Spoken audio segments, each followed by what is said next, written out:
আসসালামু আলাইকুম। ডেইলি প্রবাসী নিউজে আপনাকে স্বাগতম। সুপ্রিয় দর্শক, দেশ এবং প্রবাস যেখান থেকে যুক্ত হয়েছেন আপনাদের সবাইকে জানাচ্ছি আন্তরিক শুভেচ্ছা।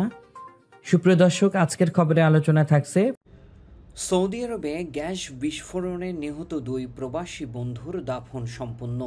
জানিয়ে দেব এই খবরটি সম্পর্কে বিস্তারিত সংবাদ। পুরো ভিডিওটি দেখে বিস্তারিত জেনে নেবার অনুরোধ থাকলো।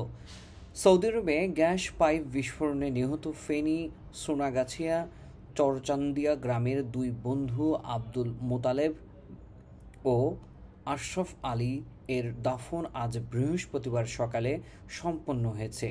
গত 12 জানুয়ারি ভাগ্য পরিবর্তনের আশায় তারা সৌদি আরবের রিয়াদে যান এবং একটি প্রতিষ্ঠানে পাইপ ফিটিংয়ের কাজ করেন। পবিত্র ঈদুল ফিতরের দিন 2 এপ্রিল কাজের সময় গ্যাস বিস্ফোরণের ঘটনাস্থলেই মারা যান আশরাফ আলী। তাকে বাঁচাতে এগিয়ে আসে মোতালেব গ্যাসের বিষক্রিয়ায় মারাত্মক আহত হয়ে 4 এপ্রিল হাসপাতালে মৃত্যুবরণ করেন। 9 এপ্রিল রাতে তাদের মরদেহ দেশে পৌঁছায়। পরে সকাল 10টায় মোতালেব এবং 11টায় আশরাফ আলীর জানাজা শেষে সামাজিক কবরস্থানে দাফন সম্পন্ন হয়। পরিবার ও এলাকা জুড়ে শোকের ছায়া নেমে এসেছে। এতক্ষণ আমাদের সঙ্গে থাকার জন্য অসংখ্য ধন্যবাদ। পরবর্তী সংবাদ দেখার আমন্ত্রণ জানিয়ে শেষ করছি এখনকার সংবাদ।